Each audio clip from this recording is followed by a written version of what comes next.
Dam sans mercy अर्थात दया विहीन स्त्री। तो इसके जो पोएट हैं वो है जॉन किट्स है। तो यह जो टाइटल लिखा हुआ है इंग्लिश भाषा में नहीं लिखा गया है, ठीक है, इस चीज़ को आप माइंड रखिएगा। तो इस कविता में जॉन किट्स जो हैं उन्होंने एक ऐसे योद्धा का वर्णन किया है जिसे कि प्रेम में धोखा मिल जाता है। तो वह योद्धा कोई और नहीं होता है बल्कि जॉन किट्स ही अपने आप को माने हैं। अर्थात रियल लाइफ में जॉन किट्स को एक स्त्री से धोखा मिल जाता है और उसी को उन्होंने इस कविता के माध्यम से उजागर किया है। तो चलिए कविता देखते हैं, बहुत ही इंटरेस्टिंग है। तो इस कविता में जो पहले के 3 स्टेंजा आएंगे, पहला, दूसरा और तीसरा, इसमें कवि से प्रश्न पूछा गया है, ठीक है, कवि से प्रश्न पूछा गया अर्थात पोएट जॉन किट्स से प्रश्न पूछा गया है और उसके बाद 3 स्टेंजा के बाद वह उन सारे प्रश्नों का उत्तर दिए हैं। तो चलिए देखते हैं इस कविता को। तो इसका हिंदी एक्सप्लेनेशन मैं आपको अच्छी तरह से स्पष्ट करने का प्रयास करूंगा ताकि आपको कोई प्रॉब्लम ना आए, ठीक है। तो देखिए यहाँ से स्टार्टिंग है, O what can ail thee knight at arms. O what can ail, ail मतलब कष्ट होता है, दी मतलब तुम्हें, नाइट मतलब योद्धा और नाइट एट आर्म्स मतलब अस्त्र शस्त्र को धारण किया हुआ योद्धा, ठीक है। ओ वाट कैन एल दी, तुमको क्या कष्ट हो सकता है। ओ मतलब है नाइट एट आर्म्स, अस्त्र शस्त्र को धारण किए हुए योद्धा, अर्थात हे अस्त्र शस्त्र को धारण किए योद्धा तुमको क्या कष्ट हो सकता है। अलोन की अकेले, एंड पली पीले में चेहरे, लॉइटरिंग मतलब भटकना। O what can ail thee knight at arms alone and palely loitering, अर्थात हे अस्त्र शस्त्र को धारण किए योद्धा तुमको क्या कष्ट हो सकता है कि तुम अकेले और पीले में चेहरे के साथ भटक रहे हो। द सेज, सेज एक प्रकार के घास का नाम है। द सेज has withered from the lake, lake मतलब झील, विदर्ड मतलब सूख चुका है। तो यहाँ ई गायब है, देख सकते हैं। द सेज has withered from the lake and no bird sing, the सेज मतलब सेज नामक घास है जो विदर्ड सूख चुका है, फ्रॉम द लेक मतलब झील से, एंड नो बर्ड सिंग और कोई पक्षी भी चचहा नहीं रहा है।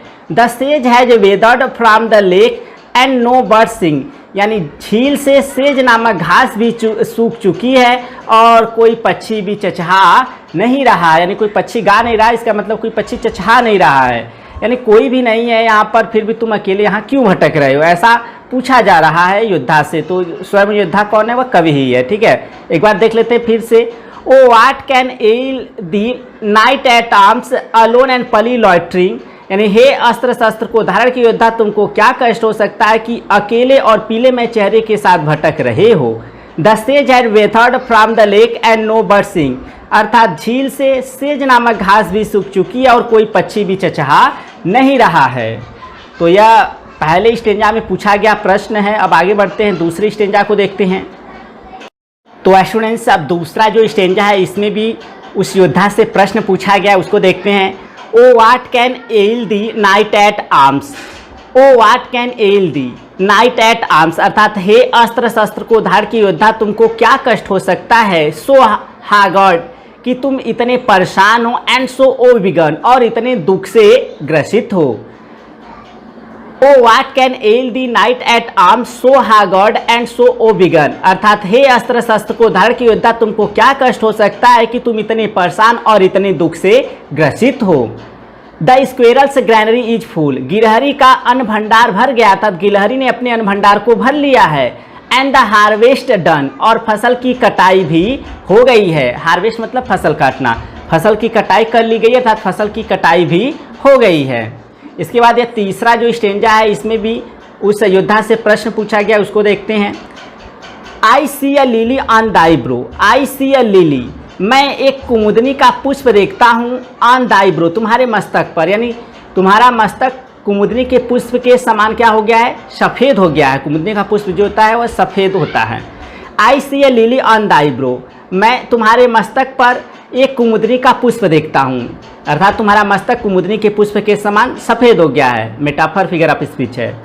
I see a lily on thy bro, मैं तुम्हारे मस्तक पर एक कुमुदनी का पुष्प देखता हूँ, अर्थात तुम्हारा मस्तक कुमुदनी के पुष्प के समान सफ़ेद हो गया है।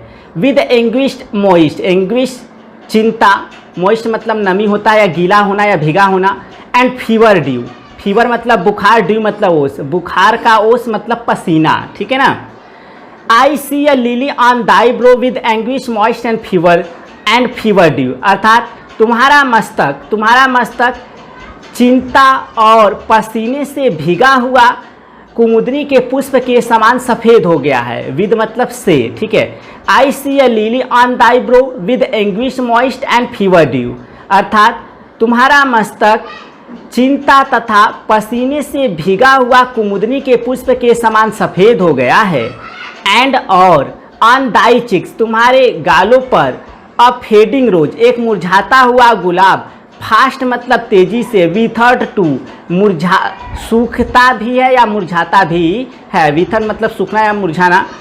तो देखें, I see a lily on thy brow with anguish moist and fever dew, अर्थात तुम्हारा मस्तक चिंता और पसीने से भीगा हुआ कुमुदनी के पुष्प के समान सफ़ेद हो गया है। And on thy cheeks a fading rose fast wither too, और तुम्हारा गुलाब और तुम्हारा गाल फेडिंग रोज, एक मुरझाते हुए गुलाब की तरफ, फास्ट विथर टू, तेजी से सूख रहा है, तेजी से मुरझा रहा है। इसका मतलब है तुम्हारे गुलाबी गालों का गुलाबी रंग भी बहुत तेजी से क्या हो रहा है, सूख रहा है या फिर मुरझा रहा है। I see a lily on thy brow with anguish moist and fever dew, अर्थात तुम्हारा मस्तक चिंता और पसीने से भीगा हुआ कुमुदनी के पुष्प के समान सफ़ेद हो गया है। And on thy cheeks fading rose fast wither too, और तुम्हारा गुलाबी गाल भी बहुत तेज़ी से मुरझा रहा है, इस तरह से, ठीक है। अब इसके बाद देखें यहाँ से जो योद्धा है वह उत्तर देगा, ठीक है, चौथे स्टेंजा से। तो देखिए क्या उत्तर देता है।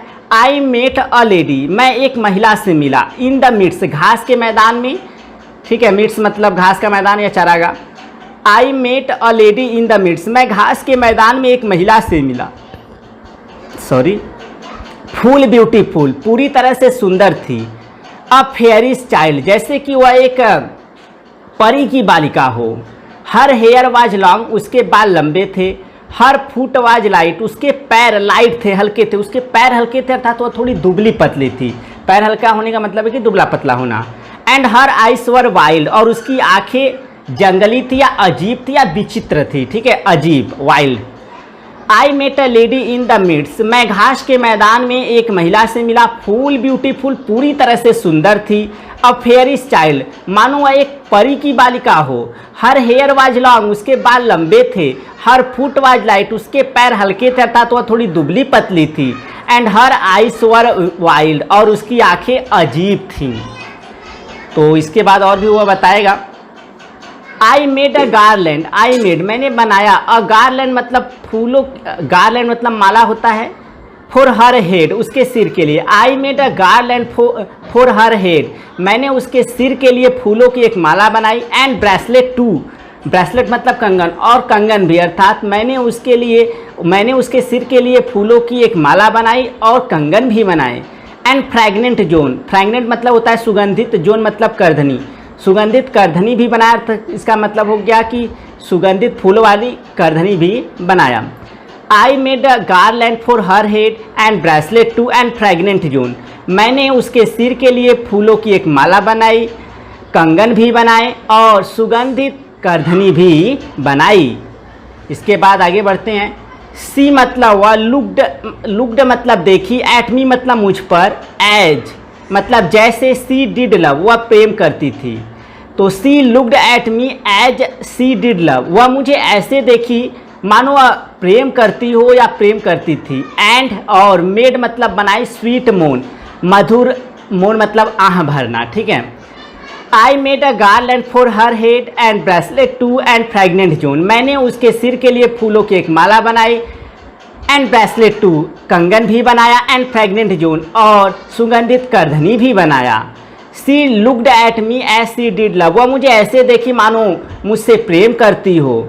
एंड मेड स्वीट मोन, और मधुर आह बनाई, अर्थात मधुर आह भरी। इसके बाद छठा देखते हैं stanza.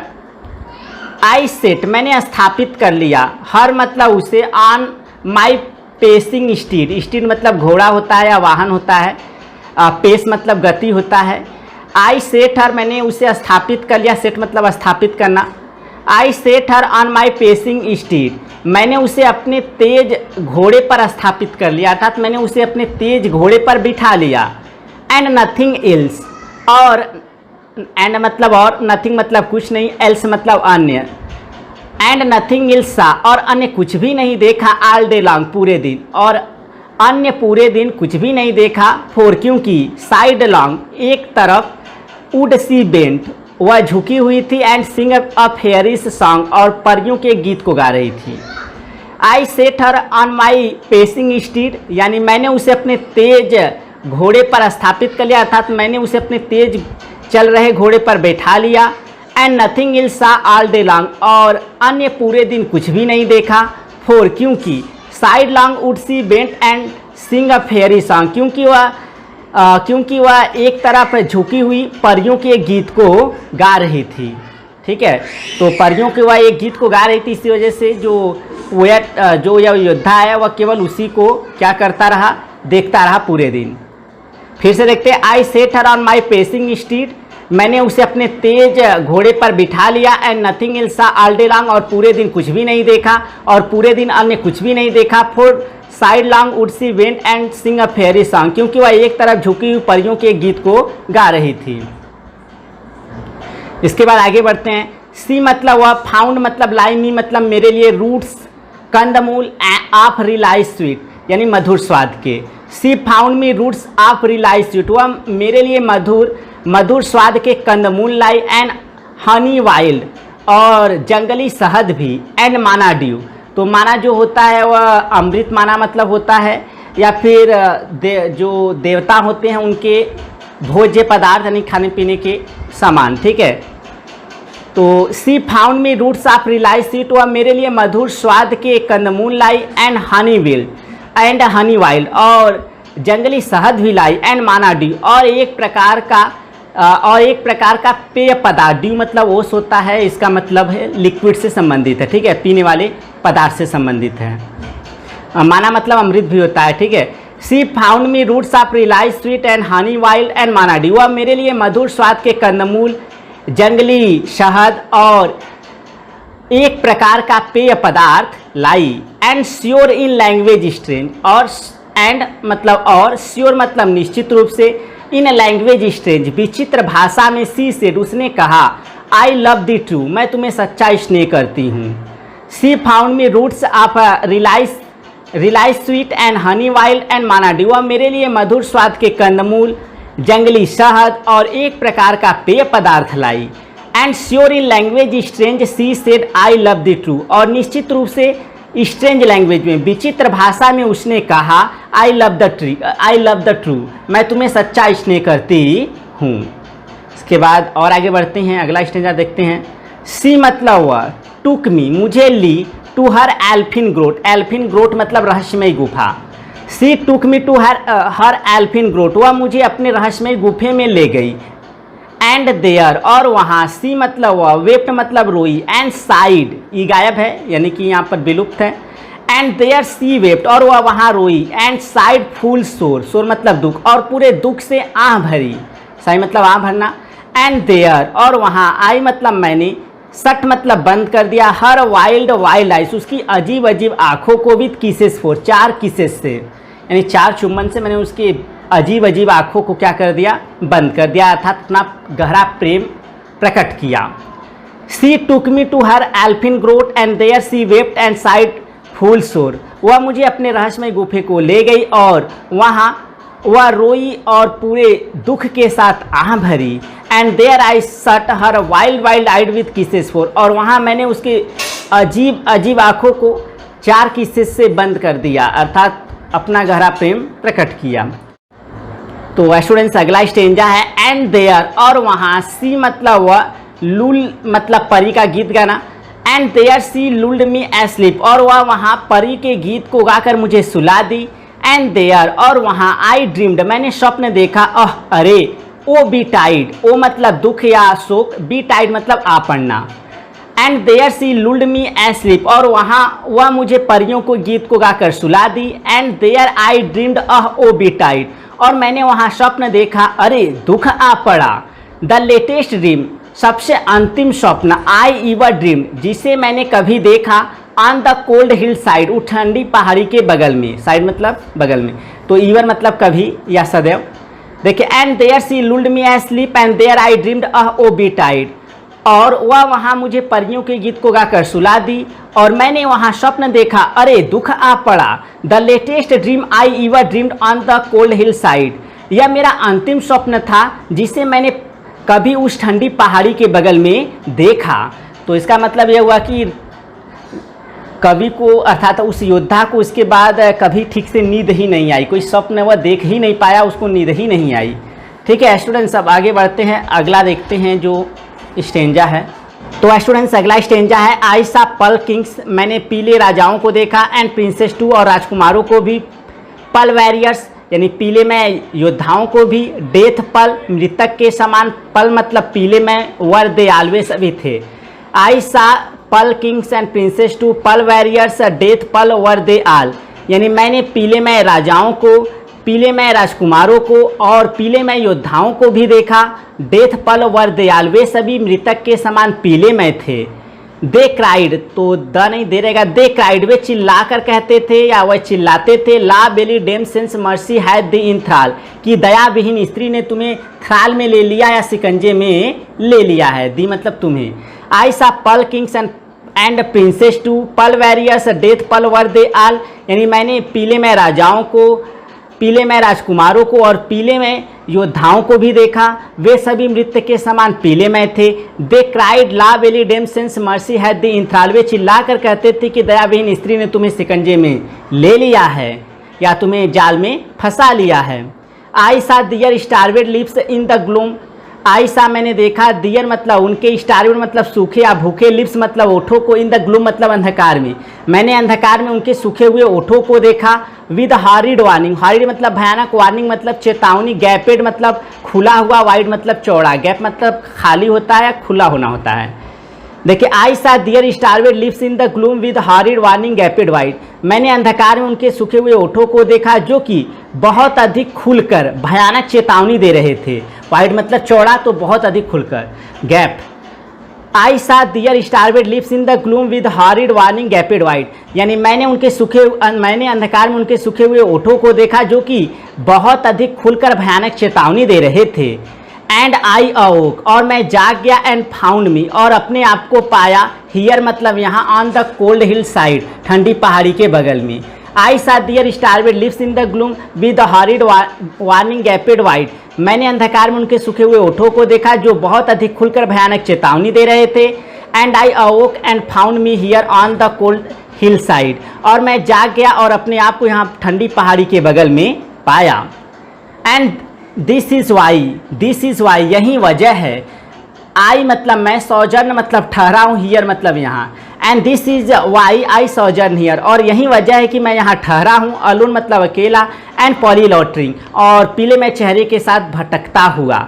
And this is why I sojourn here alone and palely loitering, यही वजह है कि मैं यहाँ अकेला पीले में चेहरे के साथ भटकता हुआ यहाँ ठहरा हूँ। दो द सेज had withered from the lake, यद्यपि लेक से या झील से सेज नामक घास भी सूख चुकी है, एंड नो बर्ड्सिंग, और कोई पक्षी भी चहचहा नहीं रहा है। And this is why I sojourn here alone and palely loitering, यही वजह है कि मैं अकेला पीले में चेहरे के साथ भटकता हुआ यहाँ ठहरा हूँ। दो द सेज has withered from the lake and no birds sing, यद्यपि झील से सेज नामक घास भी सूख चुकी है और कोई पक्षी भी चहचहा नहीं रहा है।